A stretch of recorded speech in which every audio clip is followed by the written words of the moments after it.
Yo, so again here once again, sitting where the tables have been turned,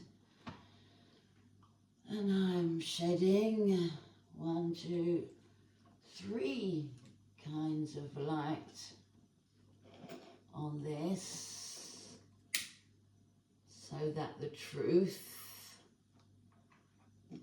will be revealed. And I'll use the flame that I have walked through and the knowledge that I've gained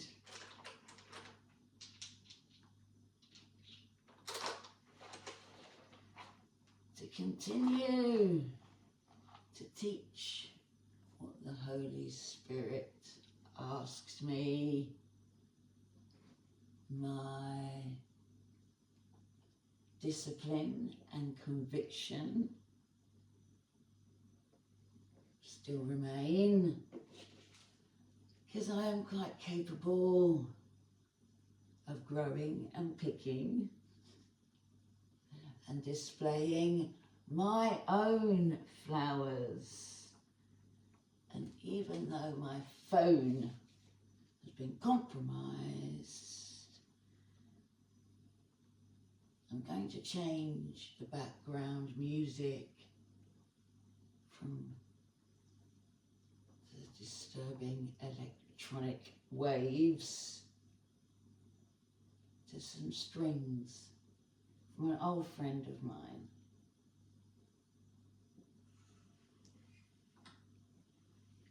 And even though at the moment my bank account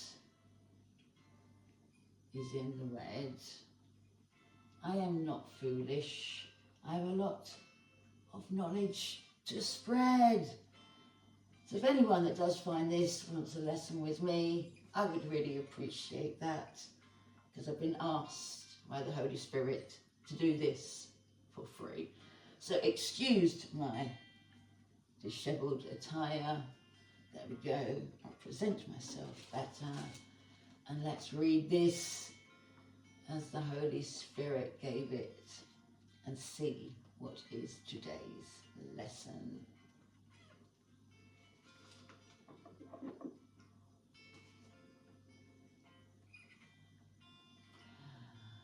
My only function is the one God gave me. This is lesson 65. And dear fly, please fly out the window.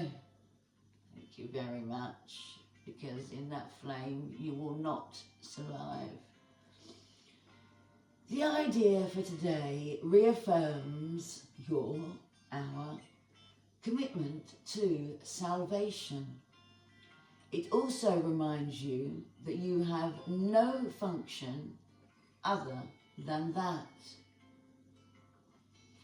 Both these thoughts are obviously necessary for a total commitment.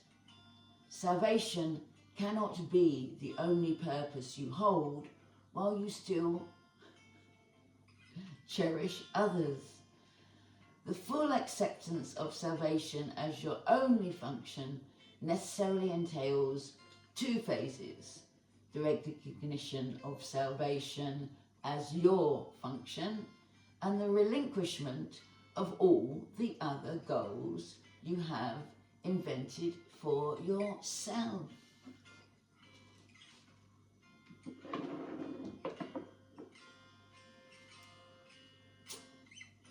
This is the only way in which you can take your rightful place among the saviours of the world. This is the only way in which you can say and mean, my only function is the one God gave me. This is the only way in which you can find peace of mind.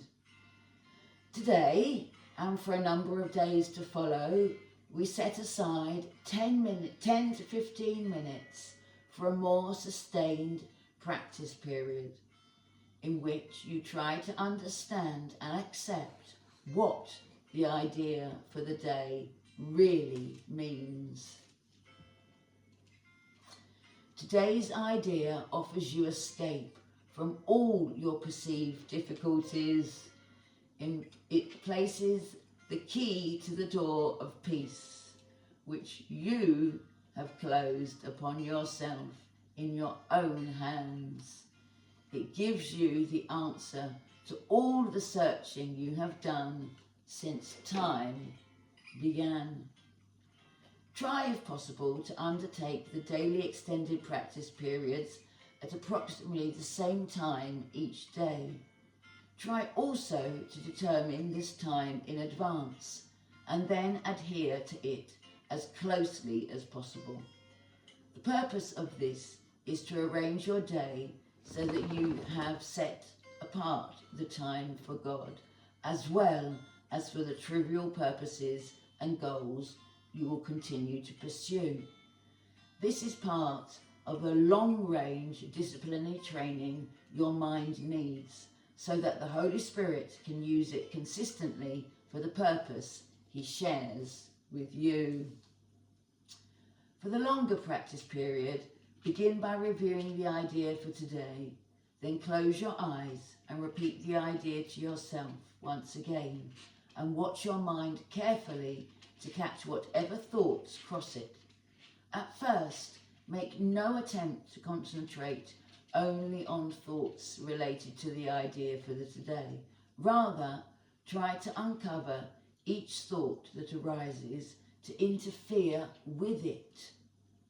Note each one as it comes to you, with as little involvement or concern as possible, dismissing each one by telling yourself, "This thought reflects a goal that is preventing me from attempting my only function."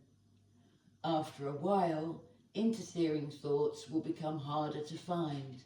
Try, however, to continue a minute or so longer, attempting to catch a few of the idle thoughts that escaped your attention before. But do not strain or make undue effort in doing this, and then tell yourself, "On this clean slate, let my true function be written for me."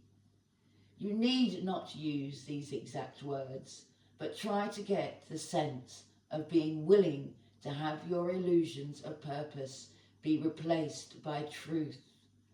Finally, repeat the idea for today once more and devote the rest of the practice period to trying to focus on its importance to you. The relief its acceptance will bring you by resolving your conflicts once and for all, and the extent to which you really want salvation in spite of your own foolish ideas to the contrary. In the shorter practice periods, which should be undertaken at least once an hour, use this form in applying today's idea. "My only function is the one God gave me. I want no other, and I have no other." Sometimes close your eyes as you practice this, and sometimes keep them open and look about you.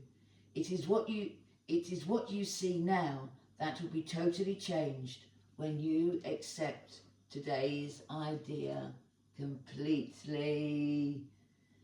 So there we go.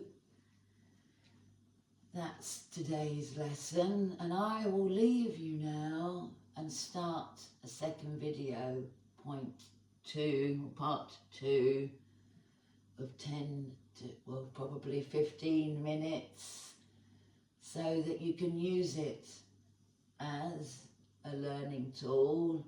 And if you find that you feel alone in taking up this decision, I'm here as a helping hand until it's the Holy Spirit you are able to listen. Because when you've got there, You won't feel like you're on your own. Look, can't you see with me?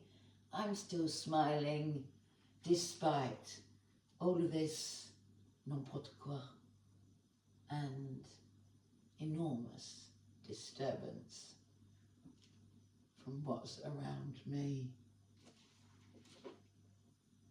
So I will bow to you.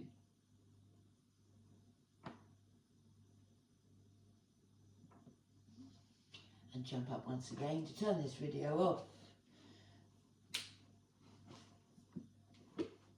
And upload these onto a tablet where someone, I think, is able to see me. Oh, my gosh.